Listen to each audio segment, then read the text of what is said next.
হজ যদি এমনি করতে পারতাম আরো ভালো হইতো। যদি টাকা থাকতো আমার মনে হয় হাজিদের কাছে কোনো টাকাই নিত না। সে ক্রেডিটটা শুধু আপনারা নিয়েন না, আমাদের কিছু কিছু ক্রেডিট দিয়েন আর কি। কারণ বিমানের অনেক কাজ ফাংশন থাকে। এই যে হাজি ক্যাম্প থেকে আপনার রোড টু মক্কা যেটা আমরা তৈরি করতে হয়, এটা সম্পূর্ণই আমাদের বিমান সিভিল এভিয়েশনকে কাজ করতে হয় আর কি।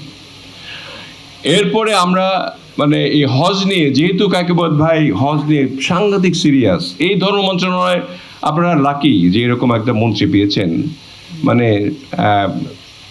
আল্লাহর প্রতি অগাধ যে এই আস্থা বিশ্বাস, একটা মানে নিবেদিত একটা মুসলিম ধর্ম মানুষ, মানে মুমিন মানুষ আমি বলবো, যে তার একটা ইচ্ছাই হলো কিভাবে পারলে পরে যদি টাকা থাকতো আমার মনে হয় হাজিদের কাছে কোনো টাকাই নিত না সে।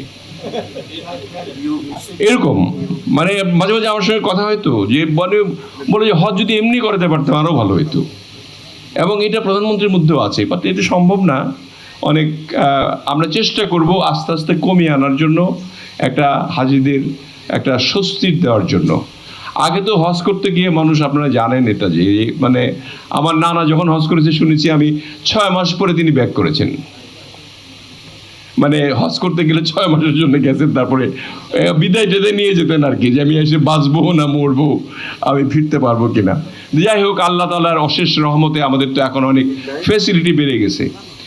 এই ফ্যাসিলিটিগুলো অ্যাভেল করার জন্য আমরা সৌদি আরবের রাষ্ট্রদূতকে ডেকেছিলাম, ওনাকে আমাদের মন্ত্রণালয়ে ডেকে আমরা বললাম যে আমাদের দেখো, আমাদের তো এখানে যতটুকু সম্ভব আমরা কমানোর চেষ্টা করেছি। আমরা একটা গরিব দেশ, যারা হজ করে বিশেষত গ্রামের মানুষ জমি জমা বিক্রি করে অথবা অনেক সঞ্চিত অর্থ অনেক দিন থেকে সঞ্চয় করছে, আমি হজ করব, আমার পাপ মোচন হবে, আমি আমার ফরজ কাজটা করব, আমি মৃত্যুর পর বেহেশতবাসী হব, এই যে একটা আকাঙ্ক্ষা আশা, এই নিয়ে মানুষ এগুলো সঞ্চিত করে মানুষ যেতে চায় হজে। এই হজটা করার জন্য তুমি একটা চেষ্টা, তুমি আমাদের একটু হেল্প করো। আমরা রাষ্ট্রদূতকে বললাম, এটা কিছুদিন আগে, কাকিবদ ভাই বোধহয় সিঙ্গাপুর জায়গার 4-5 দিন আগে। তারপরে কাকিবদ কথা বলছেন ওনার সঙ্গে। আমি বললাম যে তোমাদের ওখানে একটা চার্জ আছে, গাকা চার্জ, এটা ছোট, কিন্তু এটা বড় চার্জ আছে। এটা হলো এয়ারপোর্ট চার্জ, এয়ারপোর্টের কর প্রায় 10,000 টাকা, এটা সৌদি আরব নেয়। এবং এরকম 4-5টা, আপনি সজীব সাহেব তো জানেন আপনি আর কি, 5-7টা লিস্ট আছে আর কি।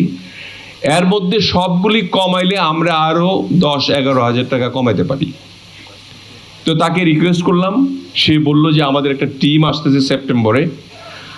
I myself and the Ministry of Religion and the Ministry of this Aviation will be together, we'll sit together, we'll decide. Hopefully we can do. Hopefully we can do. এই কথাটা বলেছে আর কি। তার মানে যদি আমাদের 11,000 টাকা না কমে, অন্তত 5-6 হাজার টাকা কমবে।